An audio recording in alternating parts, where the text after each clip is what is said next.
Hello. Hello. So yeah, today we're going to present you our project where we worked with the Symphony. Yeah, we're ready.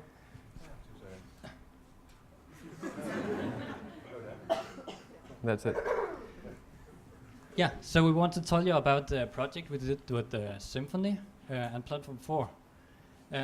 We are art students, Francois and I. We work together with Dragos Butchak, sits up there, Robert Kubatsky, who does mediology. And we have joined this project in collaboration with Platform 4 to create some visual input for the Symphony as they're playing. If we joined this project, it was first to create another kind of experience. We have been experiencing this same project in another building, and actually we met with Dragos that first day, and we had this idea to experience more from this setup with having music and visuals to kind of give the impression that the music is linked to the visuals. And if we did that, it's because we believe it can bring way more to have some visuals behind the music. So you can experience way more when you have this synthesis of two senses together. And yeah, so we're collaborating with Platform 4, and they're basically a user-driven, project-oriented association venue that does art projects. They do technology projects. They do workshops with students and with people who like to do these kind of experimentations with art and technology. It's quite a challenge to work with such an institution like a Symphony. I mean, they are professional trained to play music and they rehearse really fast. It takes for them less than 2 weeks to prepare the song. But for us, when we make this content, this visual content, is something that takes more than a month to prepare. And if we try to make that, we realized really fast that we were really constrained by technical issues, and our studies kind of help in this because they brought us techniques on how to work in groups and also using a lot of knowledge, including programming and other technologies like that.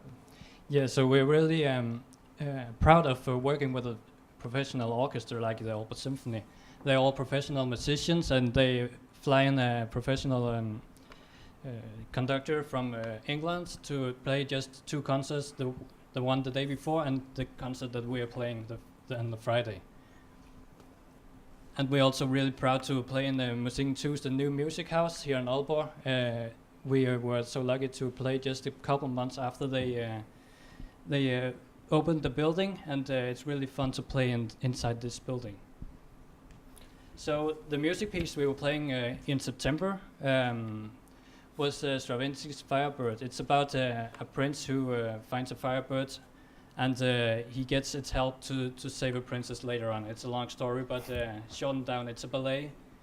And we try to interpret it in colors and in a theme with as abstract art, and give people an atmosphere they could lean back and relax upon and get their own images of the story and of the music piece. And to tell you a bit more of the setup, we had like 5 projectors, all connected together. And this we control with a program called Resolume, where we had all our composition set up. And beside that, we also had microphones syncing with the music, so giving us information about what the musicians were doing. And also some DMX slides connected to these microphones, kind of using 4V. And here you can see a little bit of how it looks when it is on. And we tried to cover as much surface as possible of the room to get like this kind of strong impression that you can see further than your eyes can see straight, more than 180 degrees. Yeah, so we used, as Jean-François said, the program Resolume. It has some really strong features for VJing, and we used the mapping techniques especially for combining all 5 projectors to create one big panorama view of the concert hall, and we mapped out everything in there with this program. And this program is specifically made for performance. Of course, there's many of them out there in the world, and we choose this one because it is simply the most intuitive to work with. And even though we had such a great tool with so many features, we didn't have enough hands to control everything. Yeah, so we also used the programming language 4V. It's a German-developed projection and multiple choice programming language, and we used it to control the LED lights DMX system that was placed behind the scene.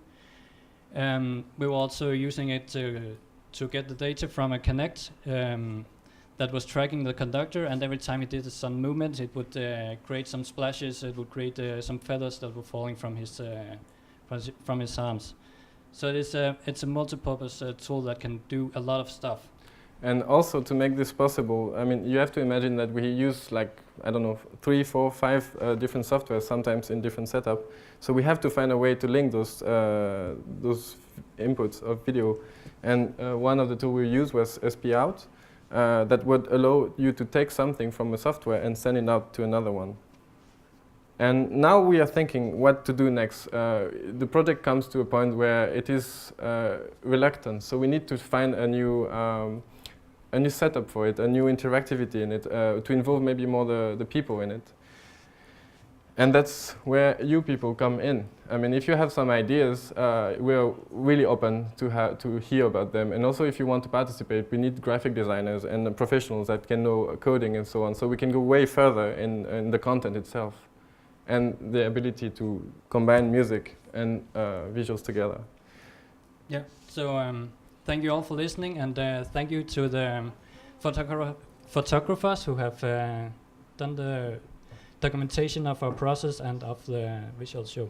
One little thing before we finish, Alexander Bunyatov, one of the photographers, is going to play some music for you so you can talk, have some time to talk with the people and at the same time listen to some nice music.